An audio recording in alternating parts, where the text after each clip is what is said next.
안녕하세요. 토큰포스트 크근길 브리핑입니다. 오늘 2026년 4월 2일 현재 복잡한 정보의 바다에서 허우적대고 계실 투자자분들을 위해서 가장 중요한 핵심만 딱 짚어드리는 딥다이브 시간입니다. 네, 반갑습니다. 오늘 하루도 시장 보시느라 고생 많으셨을 텐데요.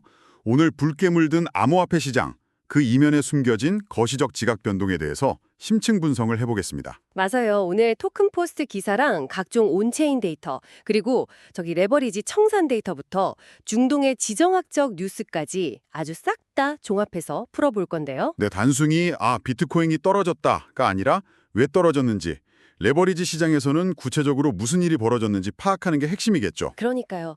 이 혼란스러운 상황 속에서 기관 투자자들이나 글로벌 국가들은 대체 어떻게 움직이고 있는지 청취자분들이 직관적으로 이해하실 수 있게 돕는 게 오늘의 미션입니다. 좋아요. 이 내용을 하나씩 한번 풀어봅시다. 네, 일단 현재 시장의 전반적인 데이터부터 짚고 넘어가는 게 좋겠네요. 당장 눈에 띄는 통계부터 볼까요? 비트코인이 전날 대비해서 한 3.5% 정도 하락해서 6만 6천 달러 선에 머물러 있습니다. 이더리움도 한 4.6% 빠지면서 2,050달러 선이고요.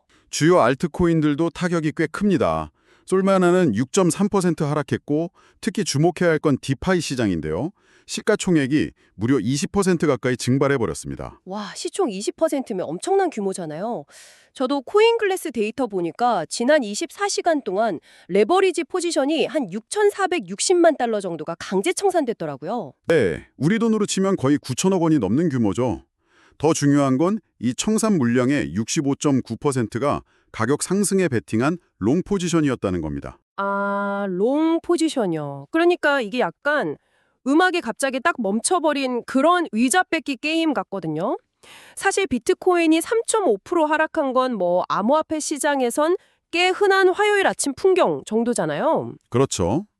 워낙 변동성이 일상인 시장이다 보니까 그 정도 수치는 사실 자주 있는 일이죠. 그런데 왜 이렇게 대규모 롱 청산이 발생하면서 20% 폭락 같은 연쇄 하락을 만든 걸까요? 디파이 시장 구조에 무슨 문제가 있는 건가요? 여기서 흥미로운 점은 디파이 생태계가 기본적으로 과담보 대출로 돌아간다는 겁니다. 비트코인 같은 기초자산을 담보로 맡기고 돈을 빌리는데 가격이 3% 떨어지면 담보 가치가 떨어지니까 시스템이 원금 회수하려고 자동으로 팔아치우는 거군요. 맞습니다. 연쇄적인 자동 매각이 일어나는 거죠. 그런데 여기서 진짜 기이한 파편화 현상이 관철됩니다. 전체 시장은 하락하면서 롱 포지션을 다 쓸어버렸는데 특정 거래소에선 완전히 반대 현상이 나타났거든요. 반대 현상이요?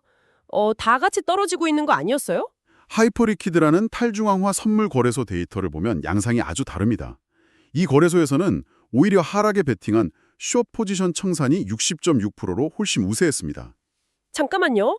시장 전체는 폭락해서 롱이 터졌는데 하이퍼 리퀴드에서는 가격이 떨어질 거라고 베팅한 숏이 터졌다고요?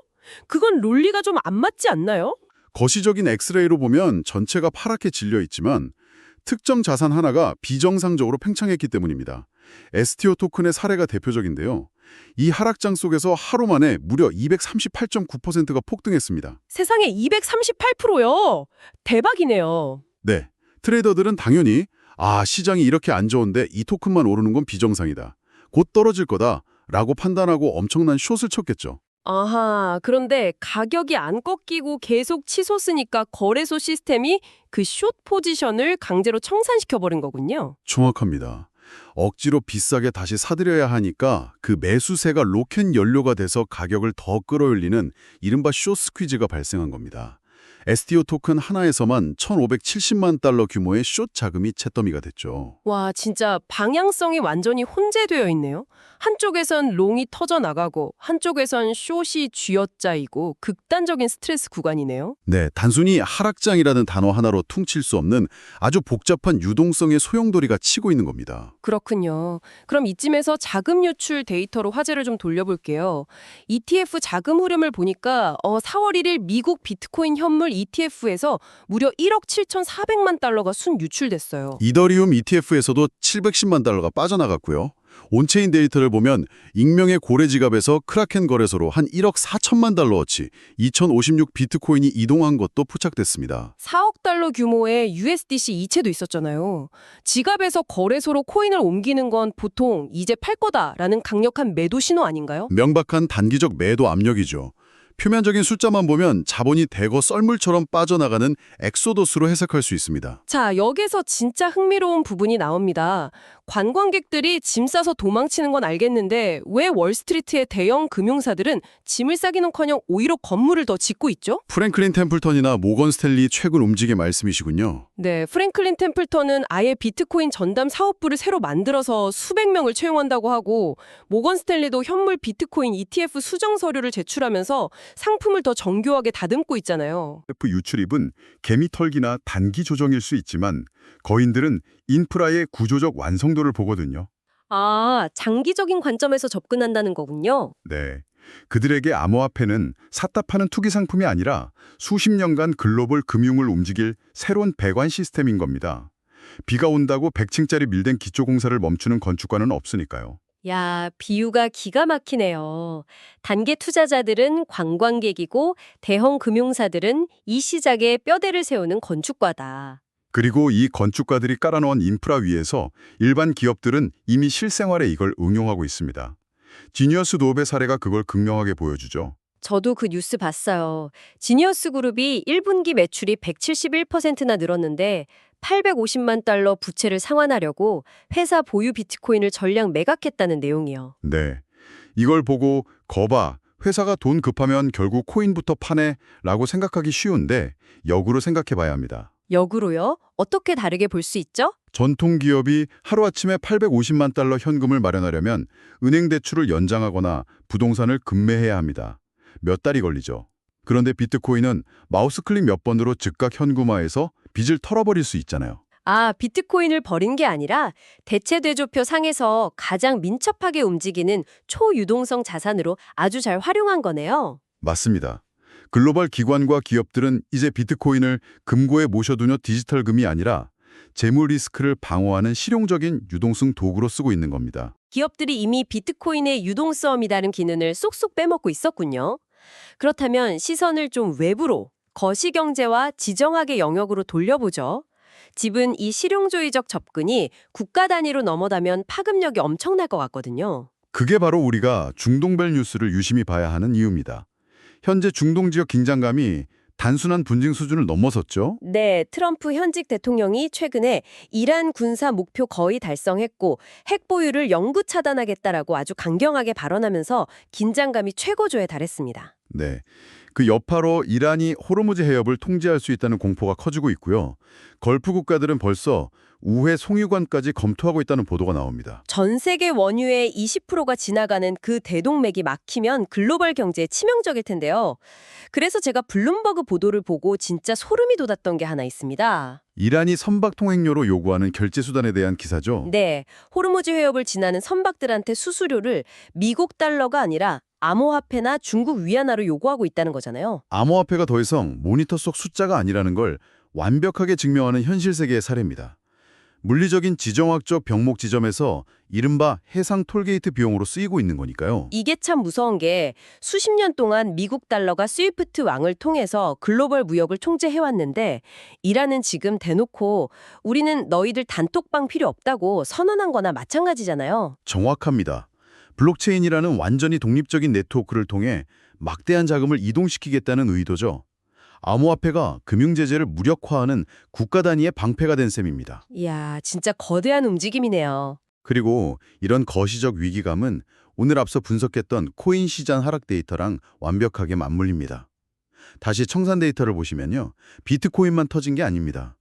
다른 자산들도 터졌나요? 네, 브렌트유 같은 원유 관련 포지션에서도 약 2천만 달러, 안전자산인 금 관련 포지션에서도 750만 달러 이상이 강제 청산됐습니다. 아하, 암호화폐 트레이더들만 피를 본 게 아니라 전 세계 투자자들이 전쟁 위기를 느끼고 위험 노출을 줄이기 위해 일제히 빚을 털어내고 있었던 거군요. 디레버리징이네요. 네, 글로벌 자본시장 전체가 거대한 불확실성 앞에서 동시에 레버리지 다이어트를 하고 있는 현상의 일부로 봐야 합니다. 퍼즐이 완벽하게 맞춰집니다.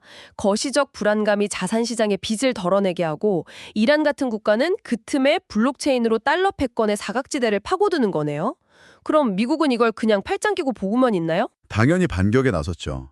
마침 같은 날 미국 재무부가 스테이블 코인 규제법인 제니어스 액트의 첫 규칙 제정 제안, 즉 NPRM을 공개했습니다. NPRM이 구체적으로 어떤 의미를 가지는 건가요? 정부가 새 법을 현실에서 어떻게 집행할지 가이드라인 초안을 공개하는 건데요. 여기서 시사하는 바는 명확합니다. 미국 재무부는 제니어스 액트를 단순한 투자자 보호법으로 보지 않는다는 겁니다. 그럼 뭐죠? 국가 안보 차원의 방어막 같은 건가요? 네, 스테이블 코인은 사실상 블록체인 위에서 돌아가는 디지털 달러잖아요. 이 디지털 달러의 수도꼭지를 미국 재무부의 완벽한 통제하에 둬서 이란이나 러시아 같은 국가들의 제재 우회를 막겠다는 강력한 의지입니다. 와, 새로운 형태의 스위프트 통제망을 블록체인 위에 구축하겠다. 정말 숨막히는 체스 게임입니다.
그리고 이런 거시적 위기감은 오늘 앞서 분석했던 코인 시장 하락 데이터랑 완벽하게 맞물립니다. 다시 청산 데이터를 보시면요. 비트코인만 터진 게 아닙니다. 다른 자산들도 터졌나요? 네, 브렌트유 같은 원유 관련 포지션에서도 약 2천만 달러, 안전자산인 금 관련 포지션에서도 750만 달러 이상이 강제 청산됐습니다. 아하, 암호화폐 트레이더들만 피를 본 게 아니라 전 세계 투자자들이 전쟁 위기를 느끼고 위험 노출을 줄이기 위해 일제히 빚을 털어내고 있었던 거군요. 디레버리징이네요. 네, 글로벌 자본시장 전체가 거대한 불확실성 앞에서 동시에 레버리지 다이어트를 하고 있는 현상의 일부로 봐야 합니다. 퍼즐이 완벽하게 맞춰집니다. 거시적 불안감이 자산 시장의 빚을 덜어내게 하고 이란 같은 국가는 그 틈에 블록체인으로 달러 패권의 사각지대를 파고드는 거네요. 그럼 미국은 이걸 그냥 팔짱 끼고 보고만 있나요? 당연히 반격에 나섰죠. 마침 같은 날 미국 재무부가 스테이블 코인 규제법인 제니어스 액트의 첫 규칙 제정 제안, 즉 NPRM을 공개했습니다. NPRM이 구체적으로 어떤 의미를 가지는 건가요? 정부가 새 법을 현실에서 어떻게 집행할지 가이드라인 초안을 공개하는 건데요. 여기서 시사하는 바는 명확합니다. 미국 재무부는 제니어스 액트를 단순한 투자자 보호법으로 보지 않는다는 겁니다. 그럼 뭐죠? 국가 안보 차원의 방어막 같은 건가요? 네, 스테이블 코인은 사실상 블록체인 위에서 돌아가는 디지털 달러잖아요. 이 디지털 달러의 수도꼭지를 미국 재무부의 완벽한 통제하에 둬서 이란이나 러시아 같은 국가들의 제재 우회를 막겠다는 강력한 의지입니다. 와, 새로운 형태의 스위프트 통제망을 블록체인 위에 구축하겠다.